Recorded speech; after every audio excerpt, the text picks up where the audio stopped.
Belum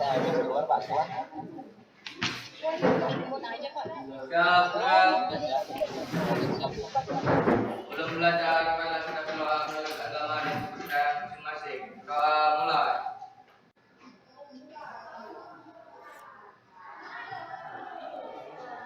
Doa selesai.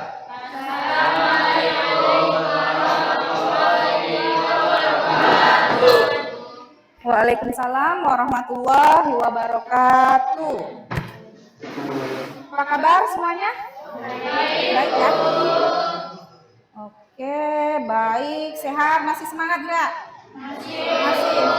Walaupun pagi ini agak mendung-mendung sedikit.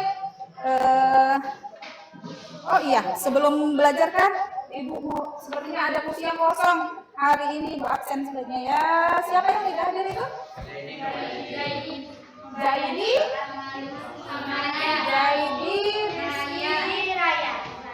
Raya. Apa kabarnya Zaidi? Oh, Raya sakit. Zaidi Jadi nggak ada kereta sekolah bu? nggak ada keretanya sekolah. Ya itu dia. Loh, biasanya pakai apa dia? Oh, diangkat bocor keretanya. Kemudian satu lagi, Rizky, apa kabar? Nggak ada pemberitahuan, nggak ada keterangan. Berarti 3 orang tidak hadir hari ini ya? Iya, Bu. Ya, tidak masalah, mereka tidak hadir, yang penting kita tahu alasannya bagaimana. Sekarang bisa kita mulai belajarnya? Ya? Belajar kimia hari ini melanjutkan materi sebelumnya. Kita sudah menyelesaikan bab ikatan kimia ya. Ada 2 jenis ikatan kimia kemarin. Apa saja? Ikatan kovalen. Satu lagi sebelum kovalen? Ikatan ion. Nah, kenapa Ibu mengingatkan ke ikatan ion dan kovalen? Karena materi kita selanjutnya ini judulnya larutan elektrolit dan non elektrolit. Ya, seperti halnya materi yang sudah kalau di kimia ini semuanya saling berkaitan sehingga harus ada syarat-syarat untuk melanjutkan ke materi berikutnya. Ya, seperti larutan elektrolit ini nanti ada hubungannya dengan masalah ion. Ya, ada ion positif, ada ion negatif. Sebelumnya itu kan kalian melihat positif negatif itu selain pada larutan ion, kita tahu kemarin ada di mana ada positif negatif itu? Di baterai, pernah lihat kan? Nah, di ujung-ujung baterai itu ada tanda plus dan minusnya. Nah, itu juga berkaitan dengan ion, ya. Sehingga bagaimana dengan baterai yang ada plus minusnya itu? Gunanya untuk apa baterai itu? Kalau kita pasang baterai dalam sebuah alat elektronik, misalkan dari yang mulai kecil ke tas misalkan, atau apa sebelum datangnya charger ya, itu menggunakan baterai kecil. Gunanya itu apa? Kalau ada senter misalkan, untuk supaya hidup keluar cahayanya akibat adanya aliran listrik. Ya, nah larutan elektrolit dan non elektrolit ini berkaitan erat dengan kelistrikan. Kita juga kemarin sudah membahas adanya sifat daya antar listrik pada ion, senyawa ion dan senyawa kovalen. Ya, sebelum kita bahas lebih lanjut, kita lihat dulu. Nih, ada gambar Ibu punya. Gambar apa ini? Orang nyari ikan pakai setrum. Pernah lihat? Pernah. Atau bahkan yang laki-laki mungkin pernah nyari ikan kayak gini, pernah nggak? Siapa yang pernah nyari ikan pakai listrik gitu? Enggak pernah, enggak ada. Enggak pernah juga ikut. Orang tua biasanya nyari ikan. Ini musim banjir nih, banyak ikan. Ada? Tapi paham ya bahwa ternyata orang nyari ikan bisa pakai ini. Ya, selain pakai pancing, jala dan lain-lain itu, alat yang lain, ini biasanya dipakai orang kalau di rawa-rawa gitu. Ya, atau di sungai-sungai kecil. Ya. Jadi, mereka mencari ikan dengan menggunakan setrum atau aliran listrik. Setrum tahu kan? Tahu. Kalau ke setrum pernah nggak? Pernah. Gimana rasanya? Kaget ya. Pertama yang terjadi kaget gitu ya. Kemudian kalau lumayan besar arusnya itu biasanya akan menimbulkan kayak bengkak gitu, agak terasa lebih sakit ya. Oke, ini gambar pertama, orang nyari ikan pakai setrum, ada aliran listriknya. Apakah nyetrum ikannya ikannya kesetrum. Ya. Terus kalau udah kesetrum gimana? Pingsan. Terus kemudian pingsan, ngambang. Ya. Setelah itu lebih mudah untuk kita ambil dia karena dia udah, apakah dia mati? Tidak, pingsan aja ya. Karena arusnya kecil. Oke, itu artinya bahwa di dalam air arus listrik itu sama halnya yang terjadi pada kita. Orang apakah selalu kesetrum kalau kena listrik itu ada penanganannya? Nggak pernah dengar penanganan supaya tidak tersetrum itu harus bagaimana? Dipukul? Oh, dipukul? Oke, kalau itu tadi tentang ikan. Sekarang yang kedua di gambar apa nih? Banjir. Ini musim hujan di mana-mana banyak kan? Ya, banyak banjir. Di rumah siapa yang kebanjiran kemarin nih? Sangkir. Iya, kamu tinggal di Sangkir. Kalau di Sangkir tuh sampai banjir tinggi. Seperti ini tidak keadaannya. Jadi kalau pada saat banjir, ini salah satu isi berita nasional. Kalau pada saat banjir biasanya listrik dipadamkan. Ada dipadamkan listrik selama banjir itu ada. Nah, itu kejadian di rumah kawan kalian ya. Atau mungkin kalau yang lainnya di daerah dekat banjir, ini biasanya selalu terjadi. Kalau dia banjir, maka listriknya biasanya dipadamkan. Ini akan sama kejadiannya kalau sedang banjir. Berarti kita seperti ikan tadi berada di lingkungan yang berair. Takutnya kalau ada yang nyentrum kita kayak ikan itu, apa yang terjadi? Ya bakalan kayak ikan itulah, kena aliran listrik kesentrum namanya. Ya, bayangkan itu. Makanya kalau memegang alat listrik, alat elektronik atau colokan listrik, kita harus dalam keadaan harus kering ya. Atau bahkan harus diisolasi dengan alat tertentu yang tidak menghantarkan listrik, misalkan kayak plastik. Jadi tidak terkena langsung, kita kelihatan kering tapi kadang kita berkeringat, ya kan? Nah itu dia. Kemudian ini juga adalah himbauan yang biasanya disampaikan oleh pihak PLN, ya biasanya beredar di media sosial itu bahwa ini loh cara-cara untuk menanggulangi pemadaman listrik pada saat musim hujan, khususnya ketika ada kebanjiran. Ya, yang pertama tuh semua gardu listrik itu dinonaktifkan. Kemudian yang pertama, instalasi di dalam rumah harus dimatikan, ya, harus mati. Itu biasanya sudah dilakukan dari pihak PLN, dimatikan. Kemudian dicabut yang berpengalaman, siapa tadi namanya? Lisa, berapa kali kena banjir, Sa? Rumahku nggak kena. Oh, rumahnya nggak kena, cuman di sekitar situ ada kebanjiran. Nah, kalau kebanjiran dicabut, ini mana tahu nanti ya, tapi ya berharapnya nggak usah kita tinggal di lingkungan banjir. Tapi kan kita nggak tahu faktor alam ya, kadang dari dulu kan nggak pernah banjir, tiba-tiba kebanjiran, ya faktor alam. Pertama, cabut dulu semua peralatan listrik. Jadi misalkan antisipasi pertama itu sebelum diangkat-angkat ya, karena kalau yang kita lihat kalau banjir kita harus naikkan semua peralatan listrik. Maka dicabut dulu, kemudian naikkan peralatan listrik ke tempat yang lebih tinggi yang tidak terkena air, ya. Begitu seterusnya. Kemudian bila listrik belum padam, ya di sekitar itu, maka kita harus melapor bahwa tempat kami kebanjiran dan berharap kepada pihak terkait untuk mematikannya. Ya, kemudian setelah surut, barulah sebelum kita turunkan menggunakan semua alat elektronik, listriknya atau peralatan yang tadi kita sudah off-kan itu dipastikan dulu, ya benar-benar kering. Jadi setelah kering itu bisa dipergunakan. Ya, jadi untuk antisipasi penanganan peralatan listrik pada saat musim banjir. Ya kenapa ceritanya tadi tentang kebanjiran ini karena masih berhubungan dengan apa yang akan kita pelajari hari ini tadi, larutan elektronik dan non elektronik. Setelah pembelajaran ini kalian akan bisa melihat atau membedakan, menjelaskan apa itu elektrolit dan non elektrolit, kemudian sifat-sifatnya bagaimana, kemudian membedakannya berdasarkan data-data dari percobaan. Ya. Ini berikutnya, paham ya bahwa kita sekarang akan belajar larutan elektrolit. Kita lihat dulu ada video pembelajaran tentang larutan elektrolit dan non-elektrolit. Sediakan peralatan tulisnya. Jika ada yang rasanya perlu untuk dicatat, silakan dicatat. Oke.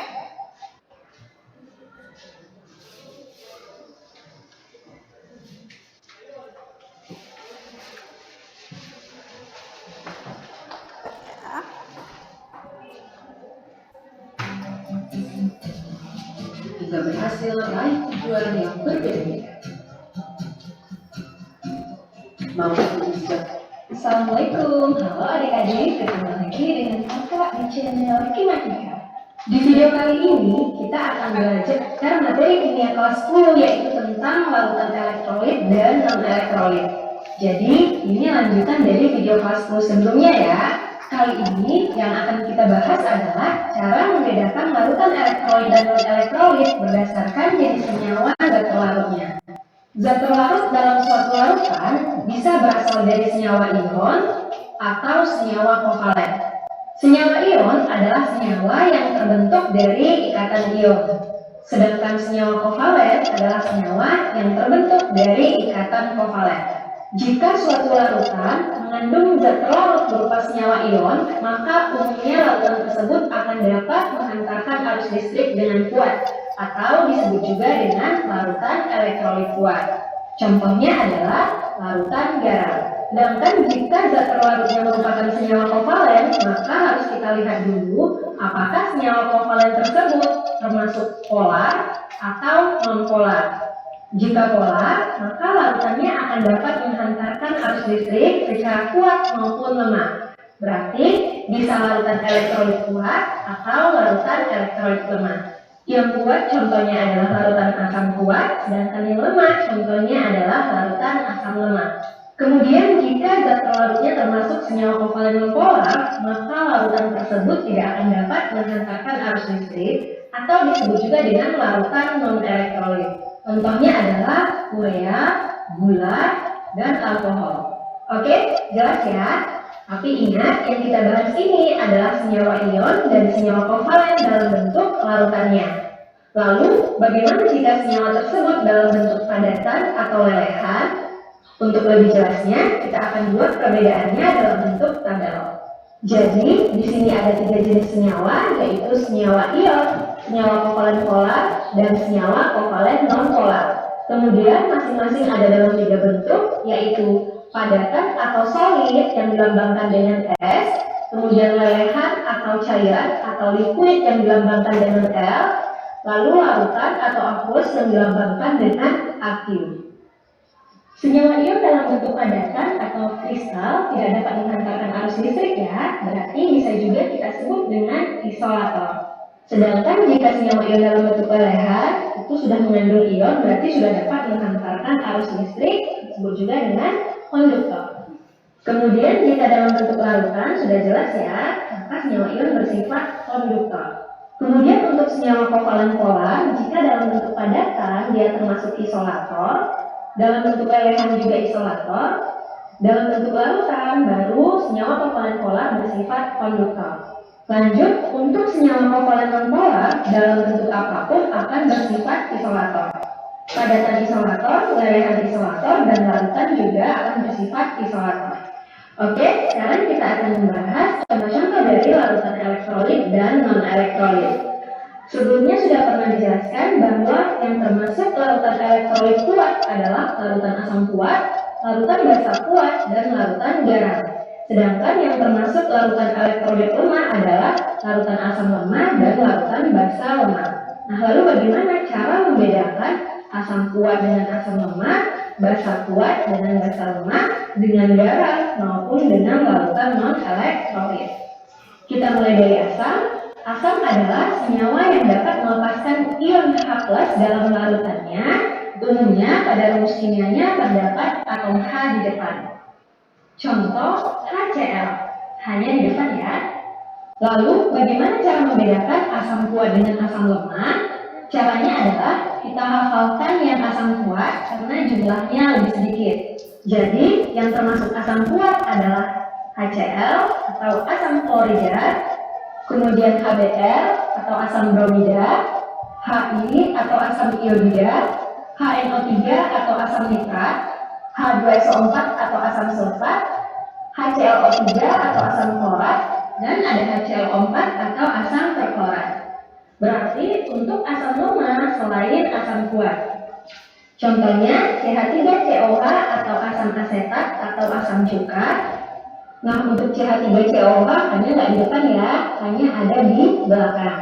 Kemudian ada HF atau asam fluorida, HCN atau asam cyanida, H2CO3 atau asam karbonat, dan asam-asam lainnya selain asam kuat.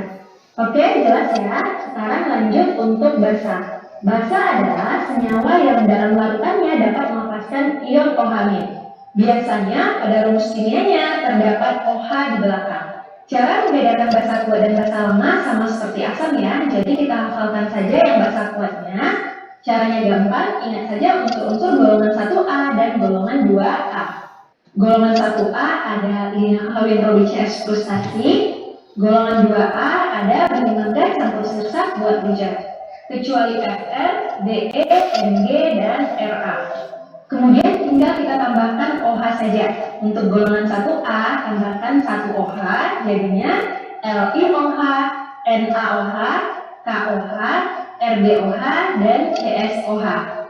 Sedangkan untuk golongan 2A tambahkan OH 2 kali, jadinya CaOH 2 kali, SrOH 2 kali, dan BaOH 2 kali. Nah, jadi inilah contoh-contoh dari basa kuat. Untuk namanya, tinggal sebutkan saja nama logamnya, kemudian diakhiri dengan kata hidroksida. Jadi OH itu dibaca hidroksida. Contoh, untuk LiOH berarti lithium hidroksida.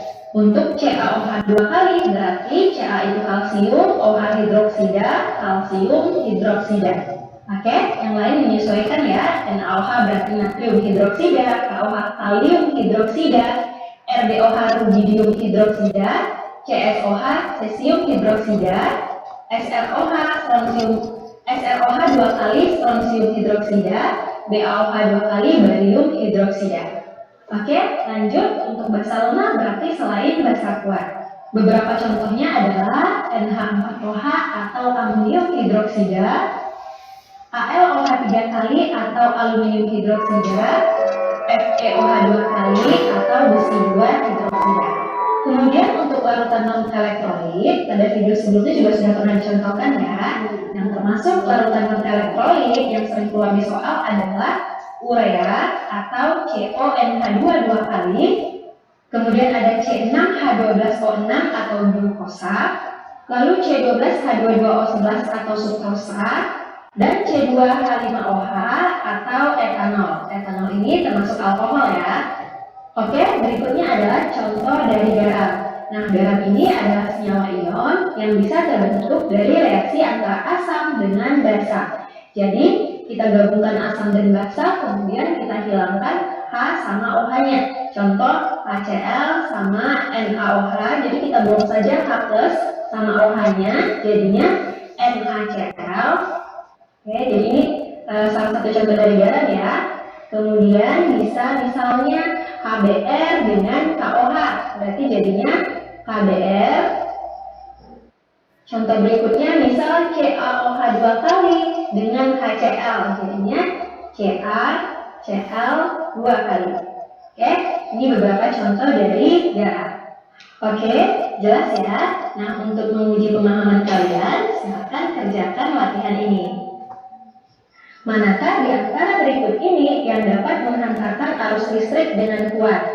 A. NaClS atau padatan natrium klorida, B. HCl atau lelehan asam klorida, C. CH3COOH aqueous atau larutan asam asetat, D. H2SO4 aqueous atau larutan asam sulfat, atau E. C6H12O6 aqueous atau larutan glukosa. Silakan tulis jawabannya di kolom komentar ya. Oke.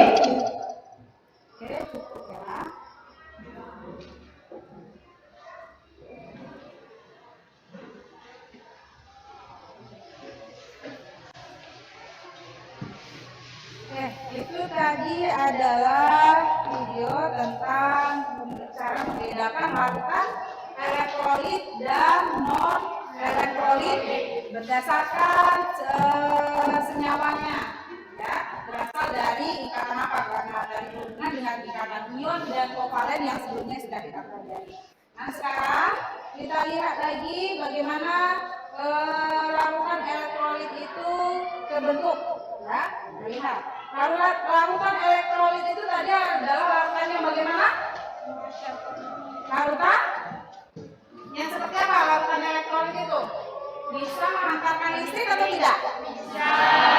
Yang bisa menghantarkan arus listrik namanya larutan elektrolit. Nah, dalam larutan elektrolit itu kita bisa melihat bagaimana ciri-cirinya larutan elektrolit jika dalam kondisi kita lakukan percobaan. Jika ada percobaan menguji sebuah larutan untuk menentukan apakah dia elektrolit dan non elektrolit, maka yang perlu kita amati pertama adalah kalau tadi ada ikan yang tersentuh oleh Pak mencari ikan pakai setrum tadi, kira-kira larutan atau airnya itu merupakan elektrolit atau tidak? Ya. Termasuk elektrolit? Ya. Ya. Kenapa air tempat hidup ikan tadi merupakan larutan elektrolit? Kenapa? Fauzia? Ya, dia mengandung listrik. Misalkan listrik? Iya, disentuh, kemudian listriknya bisa sampai membuat ikannya tersentuh. Oh, pingsan, tersentuh, ya. Maka air sungai tadi juga merupakan larutan elektrolit. Kalau air banjiran tadi di rumah Sinisa tadi, di tetangga Sinisa, kira-kira elektrolit atau tidak? Ya, elektrolit. Buktinya apa? Listriknya harus padam karena khawatir akan tersentuh juga seperti ikan tadi, ya. Konslet, betul. Nah, sekarang kita lihat ciri-cirinya jika ini dalam, kalau kita mau tes, ya, apakah sebuah larutan itu atau air yang kita tes ini merupakan elektrolit atau tidak, maka kita bisa melihat dari ciri-ciri larutannya. Yang pertama, bisa menyalakan lampu, ya. Jadi kalau kita celupkan di situ elektrode seperti batang listrik yang menghantarkan listrik, batang apa namanya, baterai tadi, nah itu namanya elektrode, ya. Kalau kita celupkan yang positif negatif dialirkan kepada listrik yang dihubungkan dengan lampu, maka akan terlihat bahwa air itu menghantarkan listrik lalu lampunya nyala. Nah, walaupun batang elektrodenya ini terlihat gambarnya, nah di gambar ini kan elektrodenya tidak berhimpitan, artinya tidak bertemu gitu, ya. Tapi dia bisa nyala lampunya. Cukup dengan air itu saja, berarti kan airnya dari elektrode 1 ke elektrode yang 2, dia 2 batang. Dari batang 1 ke 2 terdapat aliran listrik. Buktinya apa? Lampunya nyala, ya. Kemudian di batang elektrode tadi yang kedua menimbulkan gelembung gas, ya. Jadi kalau kita celupkan ke dalam, maka akan ada gelembung-gelembung di sekitaran batang elektrodenya, gelembung-gelembung air gitu, kecil-kecil. Seperti pernah lihat kita kalau mau lagi minum apa itu? Apa yang biasa minum? Sprite, ya. Ya gelembungnya itu sprite itu, atau di kayak minuman aduk-aduk apa ya. Nah, itu gelembung yang seperti itu dia akan menempel tuh di batang-batangnya ini. Itu tandanya bahwa larutan ini adalah elektrolit, ya. Kemudian ini ada beberapa contohnya. Salah satu yang kalian kenali mungkin ini NaCl. Apa itu jadi nanti kalau mau tes ada air garam, kalian buat larutannya itu diaduk, maka kemudian masukkan alat tesnya, dia akan menyalakan lampu. Dan kalau dilihat yang dicelupkan ke dalam itu batang elektrolitnya ada gelembungnya, ya. Ini dia adalah ciri-ciri dari larutan elektrolit. Contohnya banyak, ada KCl, HCl, ya, ada NaOH, gitu. Tadi sudah dibahas di video apa-apa saja senyawa yang merupakan larutan elektrolit, ya. Ini dia Kira-kira penyebab larutan bersifat elektrolit itu apa? Ya. Ini dia contohnya pada larutan CuCl2 tadi contohnya ya. Itu katanya larutannya elektrolit, dan kalau dia menghantarkan listrik, kita lihat di sini serbuknya dimasukkan kemudian diudek menjadi larutan diudek ya. Tahu kalian diaduk seperti kita buat teh itu loh. Buat apa? Teh manis misalkan. Nah, diaduk seperti itu.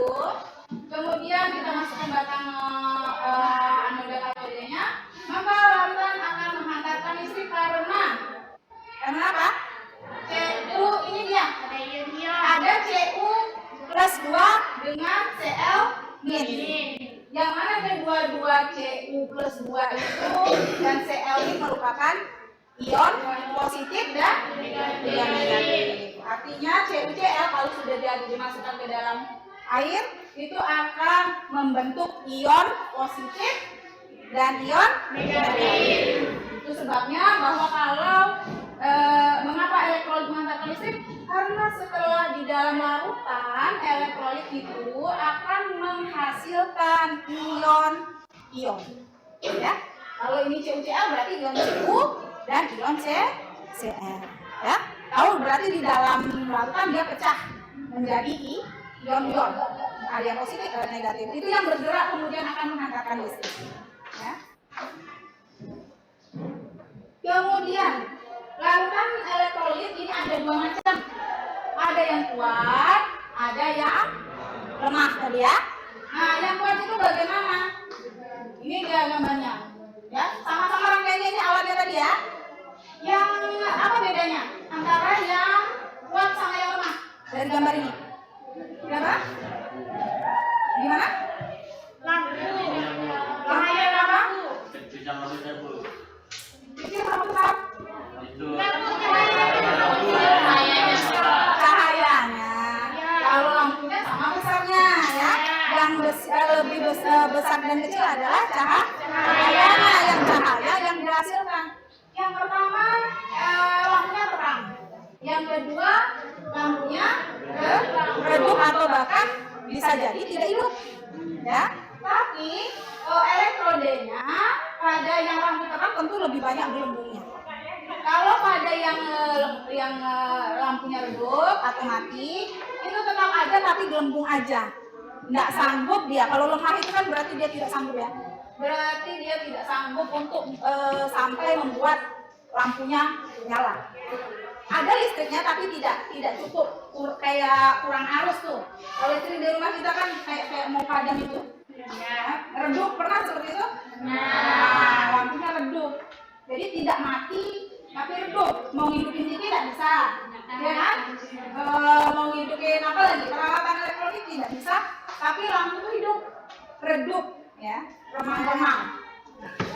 Oke.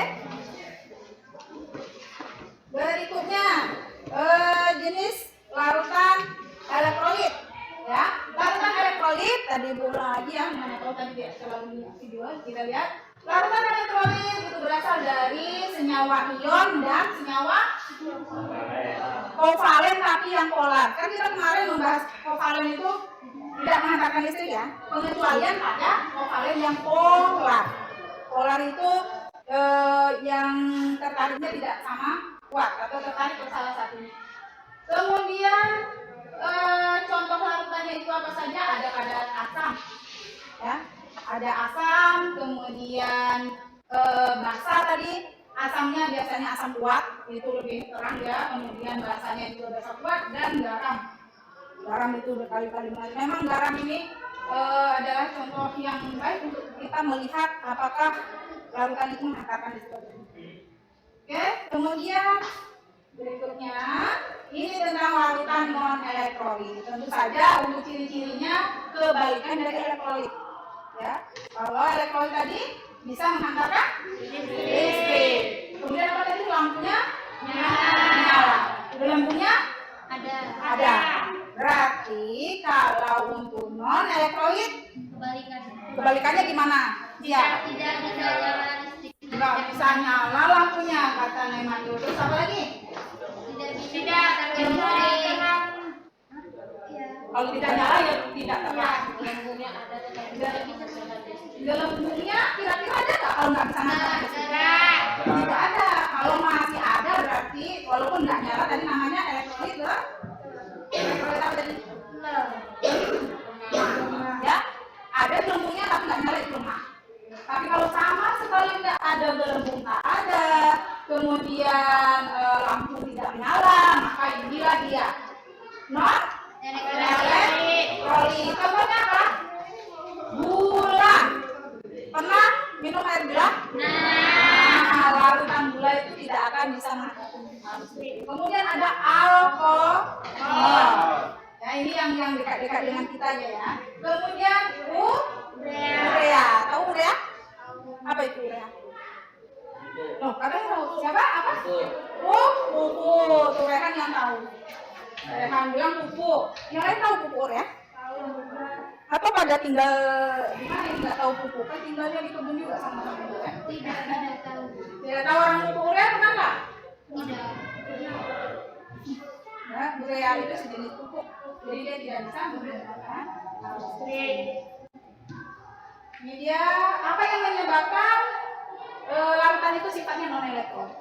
Kalau tadi elektrolit itu karena dia pecah tadi ya, CuCl dari ion positif sama negatif. Nah kalau non elektrolit kira-kira di mana itu waktu jadi larutan? Jadi yang bersifat Ah, betul. Jadi kalau tadi dia menghasilkan ion-ion yang bergerak di dalam larutan, maka jika larutannya bersifat non, maka akan kebalikannya, dia tidak akan bergerak ion positif dan negatifnya, tidak terbentuk ion. Itu yang membedakan ya, Bang ya, bahwa elektrolit itu terpecah menjadi ion positif negatif, bergerak di dalam larutan yang kita aduk itu ya. Kalau yang non elektrolit tidak tidak membentuk ion-ion di dalam larutannya ya. Oh itu tadi membedakannya yang elektrolit lemah dan kuat tadi ya. Itu tadi belum dibahas. Jadi kalau kuat kan kuat dan lemah itu sama-sama mengandalkan listrik. Jadi apa yang membedakan kuat dan lemah selain lampu nyala tadi ya, selain gelembungnya, jumlah gelembungnya adalah bahwa kalau elektrolit kuat itu memang terionisasi atau terpecah menjadi ion sempurna namanya. Jadi berpecah dan bergerak. Sedangkan kalau lemah itu hanya sebagian saja yang terpecah menjadi ion. Sampai di sini paham? Ada pertanyaan sebelumnya? Nah ya. Kalau tidak ada, mari kita berdiskusi kelompok. Seperti biasa, kelompoknya sudah dibentuk, silakan bergabung dengan tertib dan teratur tanpa suara yang mengganggu ya. Silakan berkumpul dengan kelompoknya.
didiskusikan dengan kelompoknya ya.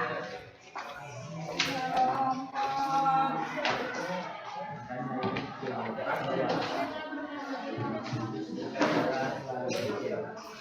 Ini kelompok.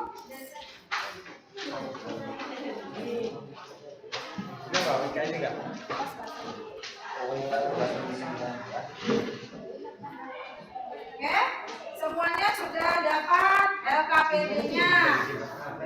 Kemudian dibuat nanti nama kelompok, anggota kelompoknya jangan lupa di samping depannya ya. Silakan di dalam LKPD itu sudah ada petunjuk cara. Coba dengarkan sebentar. Delta, siapa Delta ya?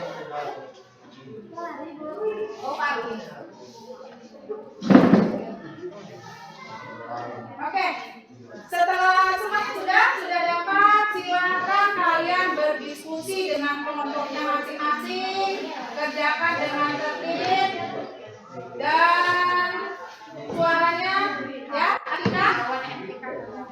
Diskusinya sekarang suaranya tidak terlalu. Nah, silakan boleh dimulai dari sekarang. Waktunya tidak lama ya. Nanti masing-masing kelompok, dengar ya. Masing-masing kelompok akan menampilkan hasil diskusinya. Oke? Paham? Paham ya? Oke, silakan dimulai.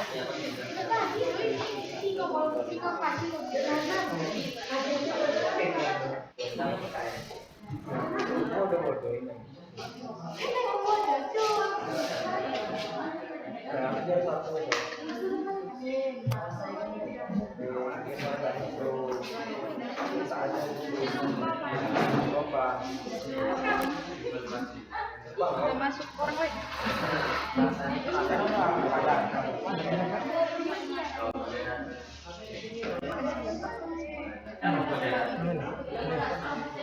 Masuk air. Mungkin aja. Ya.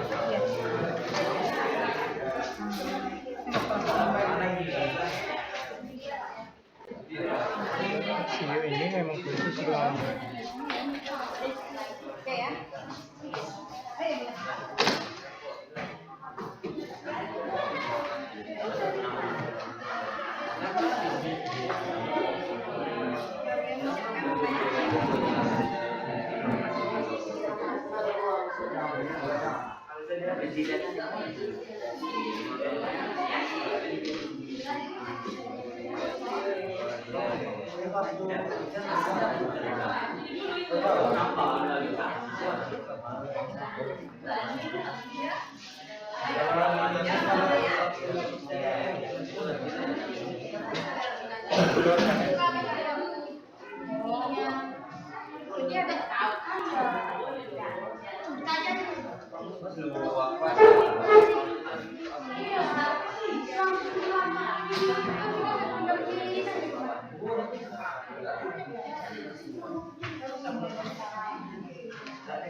Dilihat contohnya ada.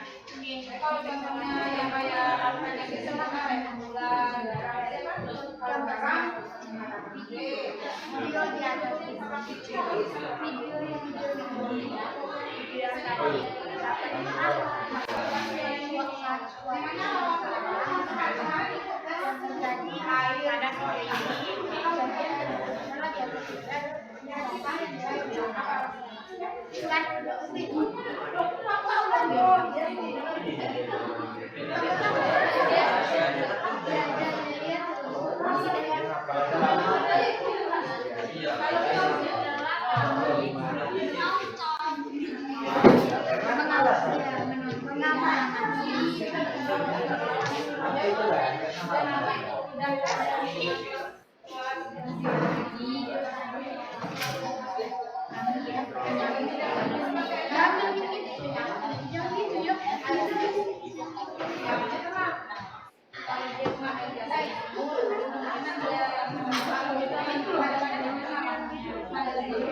Besok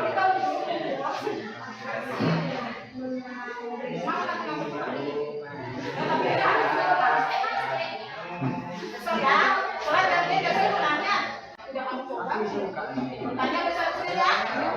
Ya untuk pertanyaan mana kita jawab kan bikin jawab.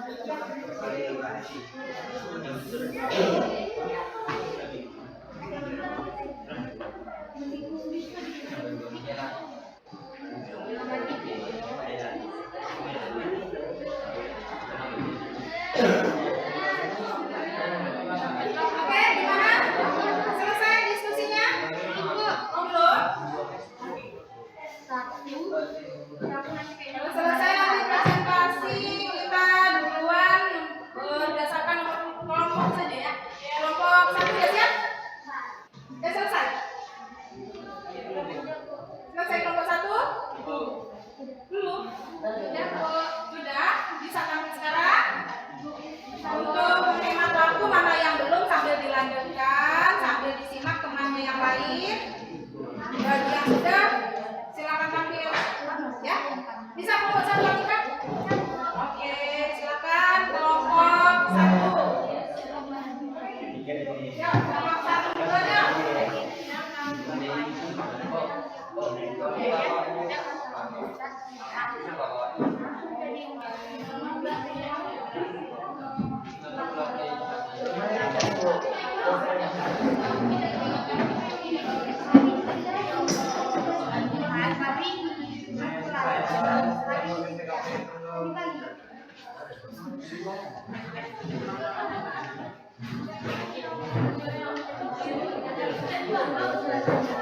Kita matiin aja maksimal ya.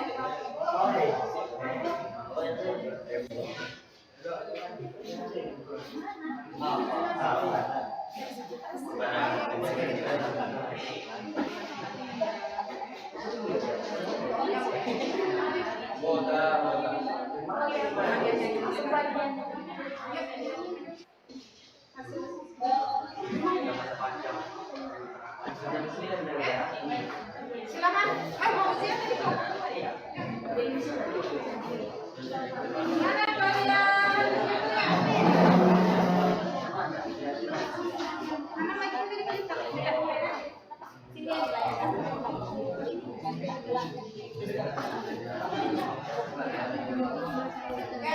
Sini Oke, yang lainnya silakan disimak ya.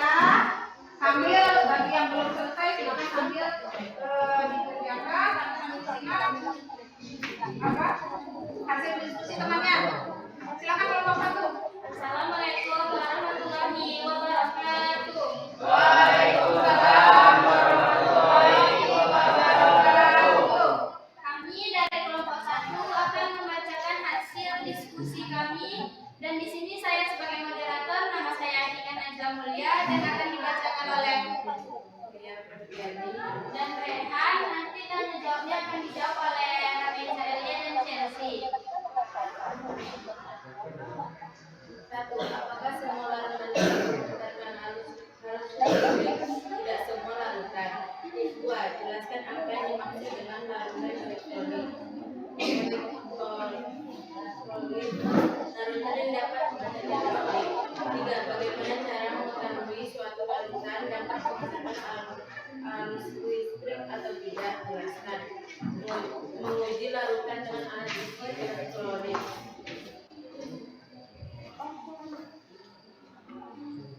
Debatkan dan jelaskan cara kerja alat budidaya agar sederhana. Ini gambarnya, ini cara kerjanya. Ya, ini gambar dari alat yang menguji daya hantar listriknya ya teman-teman. Cara kerjanya. Tes masing-masing larutan dengan meluangkan elektronik. Menjauhkan elektronik yang sudah tersambung pada bakteri. Besar suaranya ya. Bakteri dan lampu, kemudian amati gelembung gas Suaranya yang lain. dan Kelompoknya 2, 3, dan 4 suaranya ya. 5. Jelaskan perbedaan antara larutan elektrolit dan non elektrolit. Larutan elektrolit satu mengantar arus listrik kuat atau baik. 2.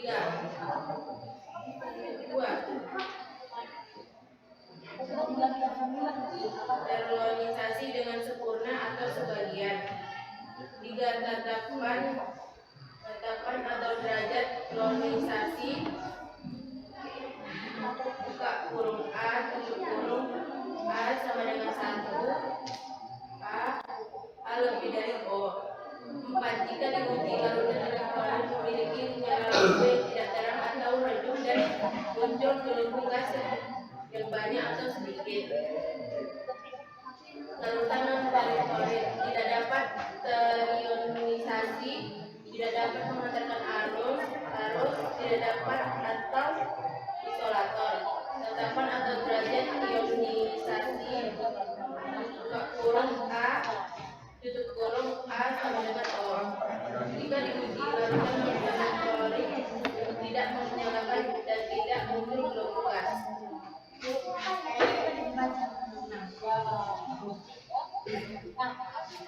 Nah, suatu zat padat dilarutkan dalam air. Ternyata larutan itu dapat mengantarkan arus listrik. Apakah yang menyebabkan peristiwa itu terjadi? Karena zat padat yang dilarutkan dalam air dapat terionisasi sempurna atau sebagian ion tersebut dapat bergerak dengan bebas. 7. Sebutkan contoh larutan elektrolit dan non-elektrolit dalam kehidupan sehari-hari. Larutan elektrolit: 1. Larutan garam dapur. 2. Larutan gula. 3. Larutan air aki. 4. Larutan zat bes. Larutan non-elektrolit: 1. Larutan gula. 2. Larutan pupuk. 3. Larutan etanol.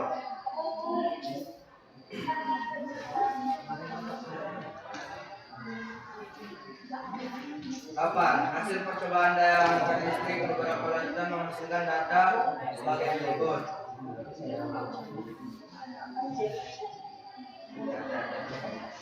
Dari data percobaan di atas, tentukanlah larutan yang bersifat elektrolit dan larutan yang bersifat non-elektrolit.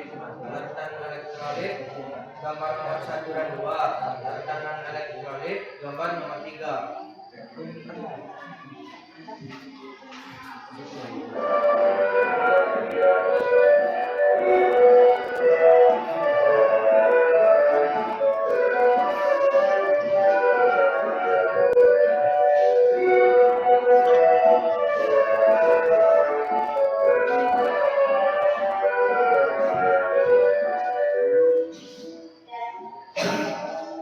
Kesimpulan, apa yang bisa dapat kalian simpulkan dari hasil pembelajaran kita pada hari ini? 1.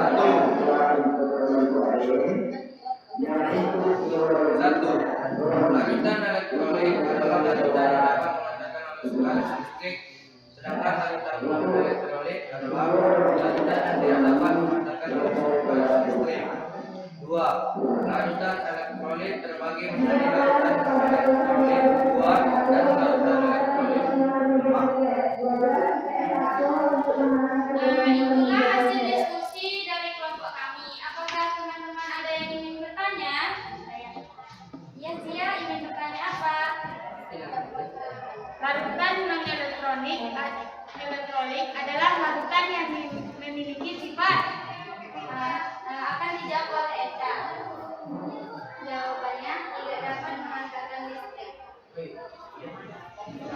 Selain Zia, apakah ada yang ingin bertanya lagi? Ya, dari kelompok Wicca.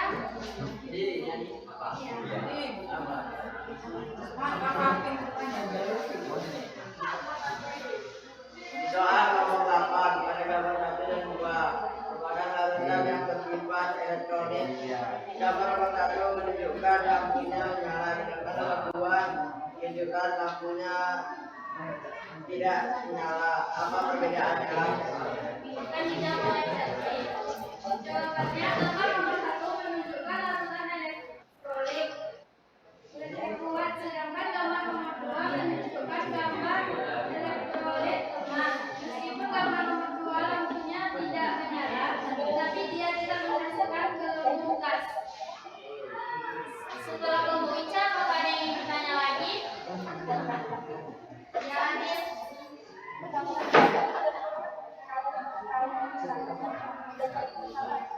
Sebutkan ciri-ciri larutan elektrolit. Akan dijawab oleh Eka. Jawabannya dapat menyalakan lampu dan menghasilkan aliran gas pada elektronitnya. Ya. Terima kasih kepada teman-teman yang sudah bertanya. Mohon maaf bila hasil diskusi kami mungkin ada yang tidak memuaskan. Sekian dari kelompok kami. Wabillahi taufiq wal hidayah. Wassalamualaikum warahmatullahi wabarakatuh. Waalaikumsalam warahmatullahi wabarakatuh. Oke, silakan kelompok berikut dulu untuk kelompok 1.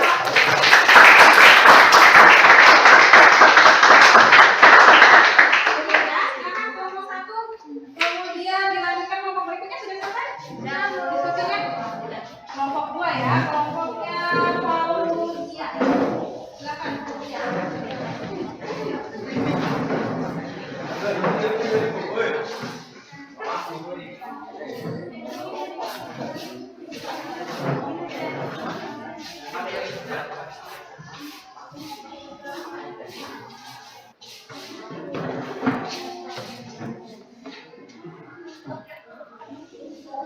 Assalamualaikum warahmatullahi wabarakatuh. Waalaikumsalam warahmatullahi wabarakatuh.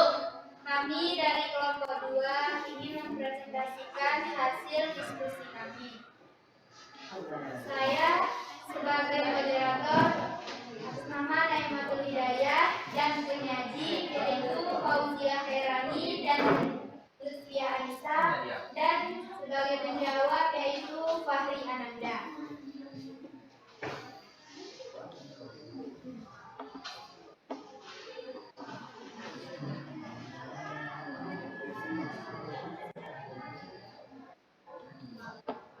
Setelah kami menonton video kami dapat mengamati video dapatlah satu masalah yang kami jumpai.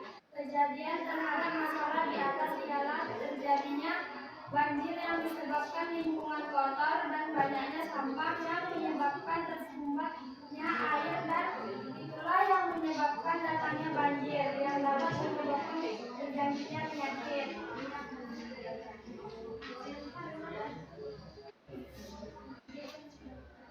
Dan di situ ada peta konsep, yaitu larutan. Larutan dibagi menjadi 2, yaitu larutan elektrolit dan non elektrolit.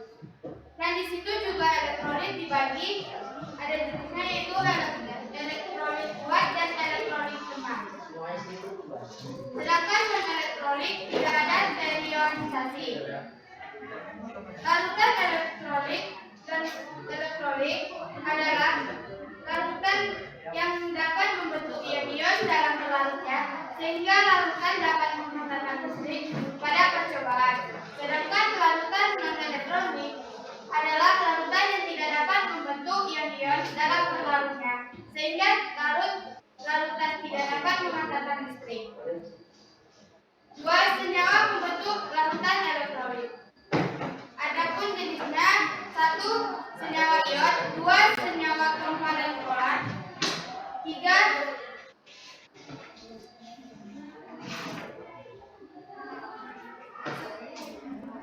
dan adapun sebagai pertanyaan-pertanyaan berikut. Pertama, apakah semua larutan dapat menghantarkan arus listrik? Jawabannya tidak semua larutan membutuhkan arus listrik. 2. Jelaskan apa yang dimaksud dengan larutan elektrolit. Jawabannya, larutan yang zatnya mampu menghantarkan arus listrik ketika dilarutkan dalam air.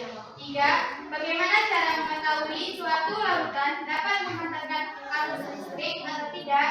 Jelaskan. Jawabannya, menguji larutan dengan alat uji elektrolit.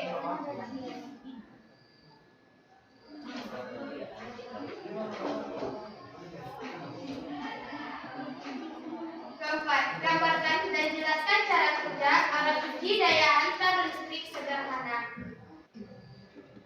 Cara kerja, tes masing-masing larutan dengan mencelupkan elektrode yang sudah tersambung dengan baterai dan lampu. Kemudian amati gelembung gas pada batang elektrode yang menyala lampunya.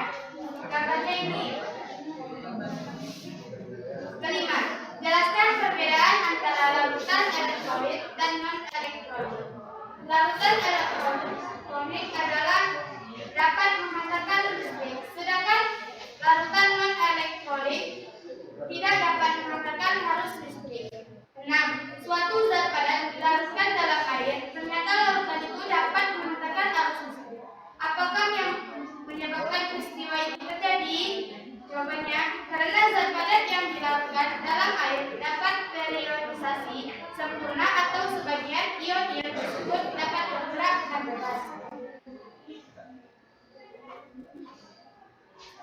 7.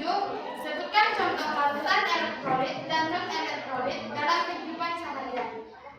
Jawabannya, larutan elektrolit. 1. Larutan garam dapur. 2. Larutan cepat. 3. Larutan air kaki. 4. Larutan jeruk nipis. Sedangkan larutan non-elektrolit. 1. Larutan gula. 2. Larutan pupuk. 3. Larutan etanol. 8. Hasil percobaan tayangan listrik beberapa larutan menghasilkan data sebagai berikut.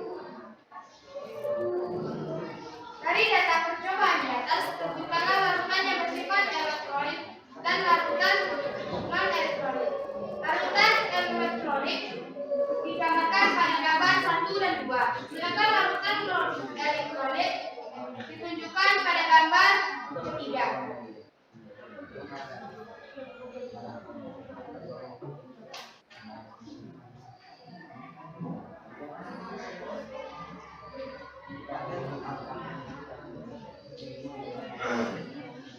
Kesimpulan, apa yang bisa dapat kami simpulkan dari hasil pembelajaran kita pada hari ini? 1.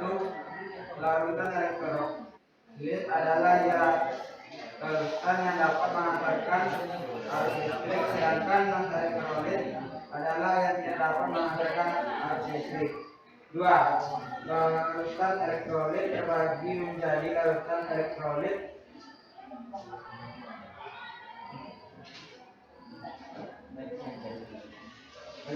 kuat dan larutan elektrolit lemah. Demikian presentasi dari kami. Apakah ada teman-teman yang ingin bertanya?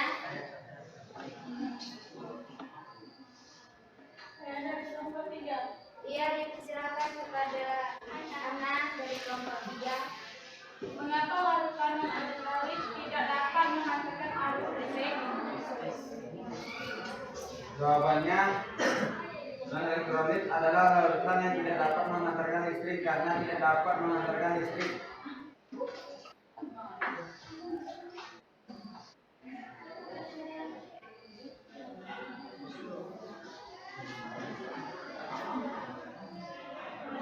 Jawabannya, non-elektrolit adalah larutan yang tidak dapat mengantarkan listrik karena tidak memiliki bentuk ionik dalam larutannya. Artinya larutan elektrolit tidak mengandung ion-ion yang dapat mengantarkan muatan listrik. Baik, apakah ada lagi yang ingin bertanya? Sudah kepada 3. Saya dari kelompok 1 ingin bertanya, apa yang dimaksud dengan larutan elektrolit? Baiklah, saya akan menjawab. Jawabannya, larutan yang dapat mengantarkan listrik. Oke, masih ada yang ingin bertanya, teman-teman? Apa perbedaan larutan elektrolit dan non-elektrolit? Larutan elektrolit adalah larutan pembentuk ion-ion dalam larutnya sehingga dapat mengantarkan listrik. Sedangkan non-elektrolit adalah tidak dapat membentuk ion-ion sehingga tidak dapat mengantarkan listrik. Baiklah, demikian presentasi dari kami. Jika ada kata-kata kami yang kurang, kami mohon maaf. Demikian, wassalamualaikum warahmatullahi wabarakatuh. Waalaikumsalam warahmatullahi wabarakatuh.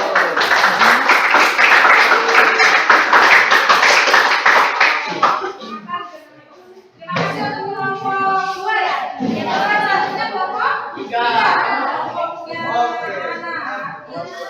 Silakan.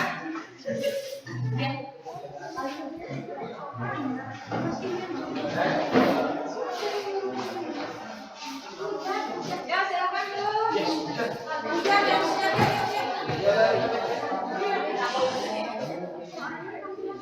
Ya.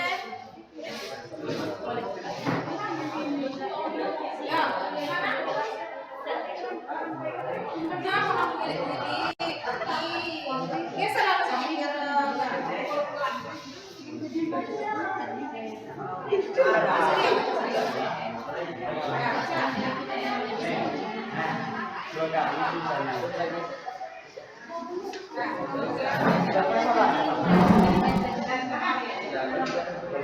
pagi teman-teman.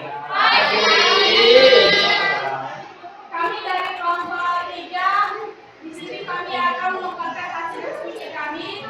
Saya sebagai moderator, nama Anak Nawati Dulu. Sebelah saya ada Flavia dan Kristiani Negara yang akan membacakan, dan sebelah saya ada Nolita Yasaida, Yoga dan Terima kasih yang akan menjawab pertanyaan.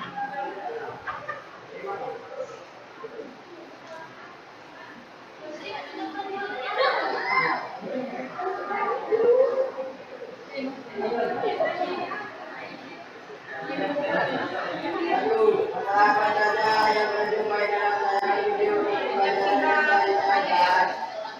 Mengapa dunia ini untuk diberikan bagi nantinya air sungai dapat memanfaatkan arus listrik.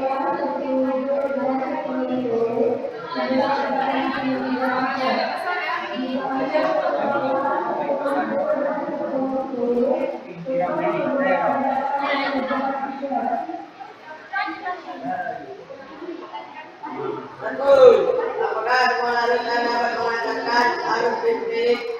Tidak semua larutan dapat menghantar arus listrik. 2. Tekan apa yang dimaksud dengan larutan elektronik? Larutan elektronik adalah larutan yang dapat menghantarkan arus listrik. 3. Bagaimana cara mengetahui suatu larutan dapat menghantarkan arus listrik atau tidak? Jelaskan. Menguji larutan dengan alat uji elektronik.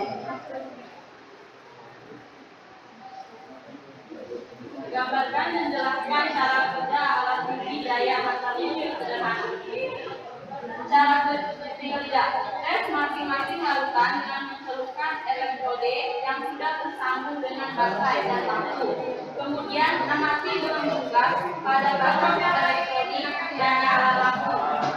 5. Jelaskan perbedaan antara larutan elektrolit dan non-elektrolit. Larutan elektrolit perbedaannya adalah menghantar arus listrik kuat atau baik, terionisasi dengan sempurna atau sebagian, tetapan atau derajat ionisasi. Jika diuji, larutan elektronik memiliki nyala lampu yang terang atau redup dan memiliki gas yang banyak sedikit. Larutan non-elektrolit tidak dapat terionisasi, juga tidak dapat menghantarkan arus listrik atau isolator. Jika diuji, larutan non-elektrolit tidak menyala dan tidak muncul gelembung gas. 6. Suatu zat padat dilarutkan dalam air. Ternyata larutan itu dapat menghantarkan arus listrik. Apakah yang menyebabkan peristiwa itu terjadi? Karena zat padat yang dilarutkan dalam air dapat berionisasi sempurna atau sebagian. Ion-ion tersebut dapat bergerak dengan bebas.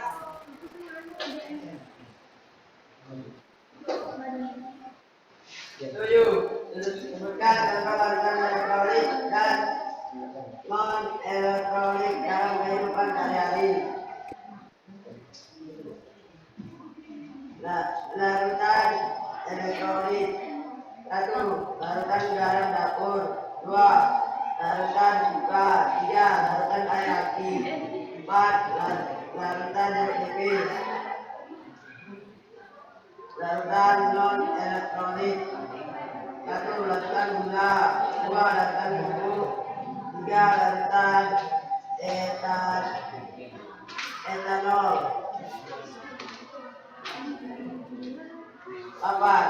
Hasil percobaan daya larutan mengenai beberapa larutan menghasilkan data sebagai berikut.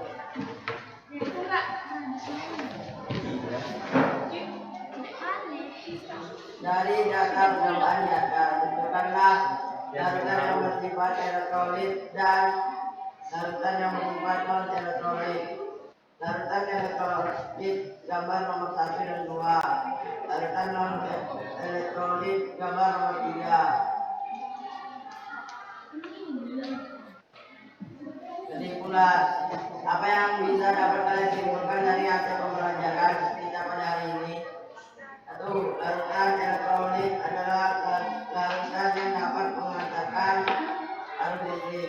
Sedangkan larutan non elektrolit adalah larutan yang tidak dapat mengantarkan arus listrik. Dua, larutan elektrolit berbagi menjadi larutan elektrolit kuat dan larutan elektrolit lemah.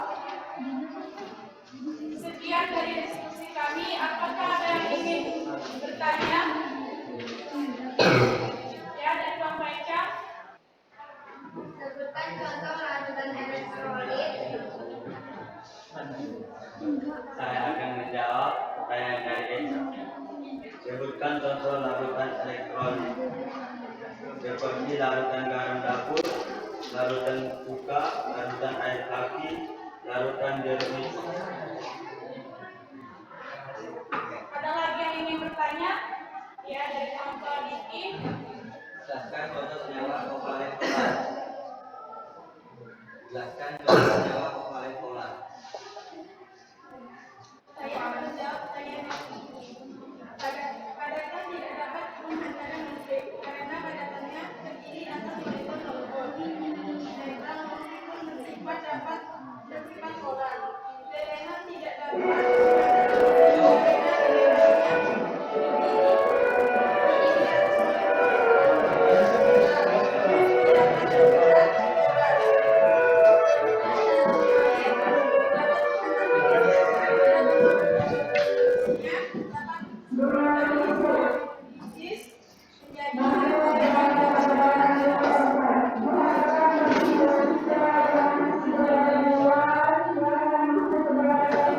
Dan ada lagi yang bertanya dari contoh Kaima. pengujian apa yang harus dilakukan agar dapat membedakan larutan elektrolit maupun non elektrolit? Saya akan menjawab pertanyaan dari Nisa. Uji nyala lampu dan elektrolit. Sekian dari hasil diskusi kami. Kami tutup. Selamat pagi. Selamat pagi. Terima kasih kelompok.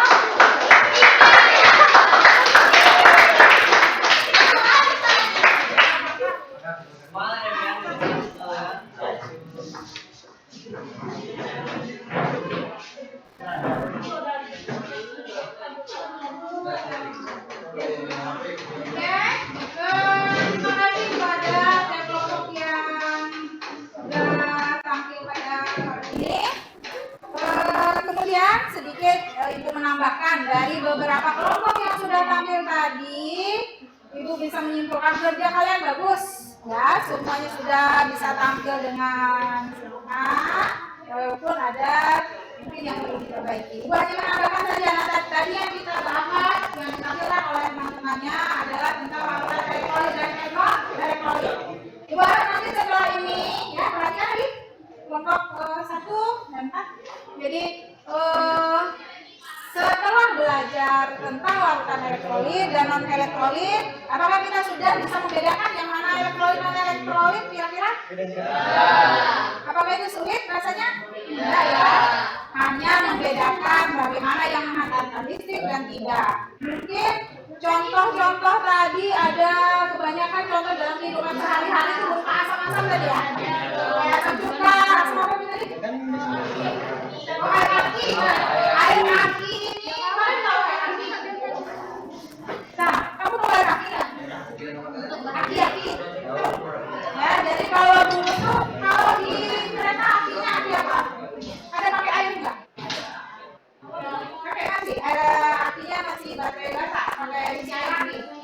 Nah, terus ya, dia ada tuh. Biasanya kan kita beli kalau air akinya habis, diisi ulang ya. Nah, gunanya baterai di dalam kendaraan itu untuk apa? Hidupkan kelistrikan. Menaik kelistrikan, tadi itu menghidupkan kelistrikan dalam alat elektronik maupun kendaraan tadi ya. Nah, maka contohnya adalah air aki tadi itu juga elektrolit. Nah, kemudian apalagi tadi ada pemain bola mungkin ya. Kemarin kan kita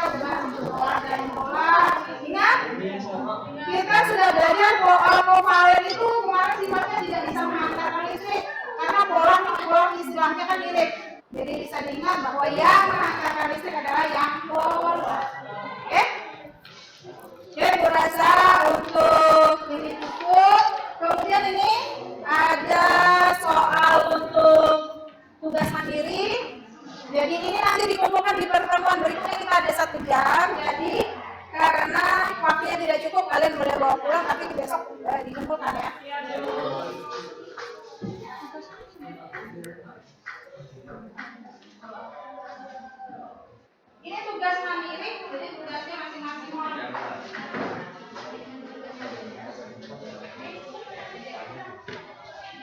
Ini sampai nih. Ini yang maksudnya.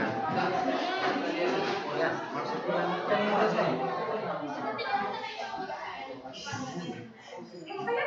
ini kan sampai ini.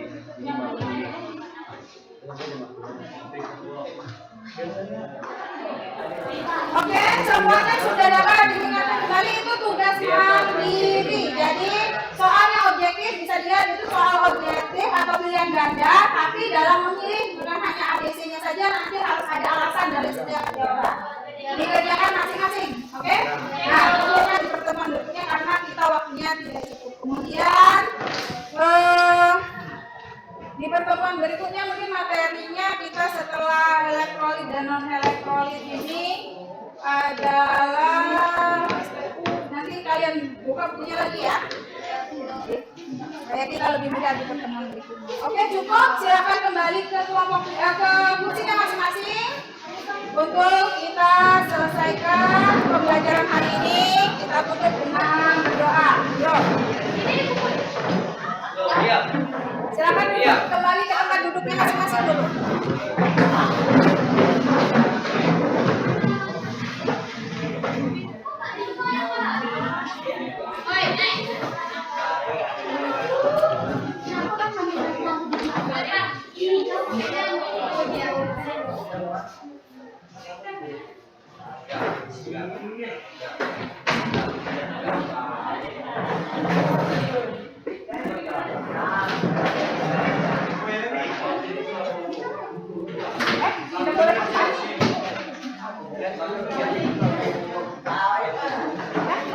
Kalau di tempat yang lain aja.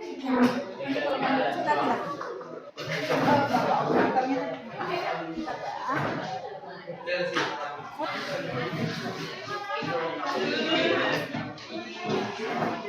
Siapa tadi mana? Oh, sudah bilang.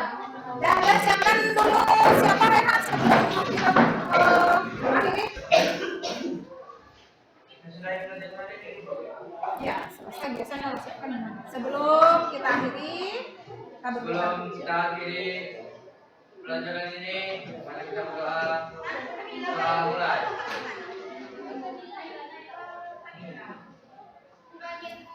Doa selesai. Assalamualaikum warahmatullahi wabarakatuh. Waalaikumsalam warahmatullahi wabarakatuh.